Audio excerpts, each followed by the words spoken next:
SIR প্রক্রিয়ায় supplementary তালিকায় নাম বাদ যাওয়ায় বিক্ষোভে ভোটাররা।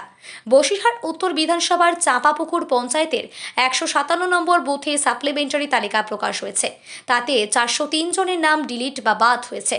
ওই পার্টির দায়িত্বে থাকা বিএলও, অতিরিক্ত বিএলও সহ তাদের পরিবারের সদস্যের নামও বাদ গেছে। এমনকি 2002 সালে তালিকাতে নাম থাকা অনেকেরই নাম বাদ গিয়েছে। প্রতিবাদ, নির্বাচন কমিশনের বিরুদ্ধে বিক্ষোভ, দাবি ষড়যন্ত্র করে নাম বাদ দেওয়া হয়েছে। অবিলম্বে বৈধ ভোটারদের নাম তালিকাভুক্ত করতে হবে, এমনটাই দাবি তুলে ভোটার ও ভোটারদের পরিবারের বিক্ষোভ। 157 নম্বর বুথ নম্বর 1317টা ভোটের থেকে 403 ভোট আমাদের ডিলিট করেছে।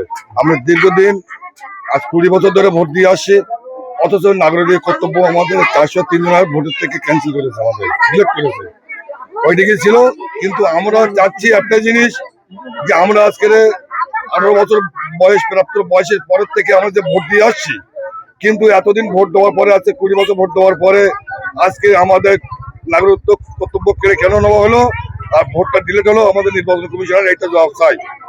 আমরা সাধারণ মানুষ, আমরা কোনো বিক্ষোভ জানাবো না, আমরা সাধারণ জানাই নির্বাচন কমিশনের আবেদন, যা সুষ্ঠুভাবে আমাদের বৈধ ভোটারগুলো অবৈধ ভোটারগুলো বৈধ করার জন্য আমরা আবেদন জানাচ্ছি। আমাদের শান্তি বার্তা চাই, যাতে বৈধ ভোটারগুলো সুষ্ঠুভাবে ভোটটা দিতে পারে। আমরা কোনো বিক্ষোভ জানাবো না, শান্তি বার্তা চাই।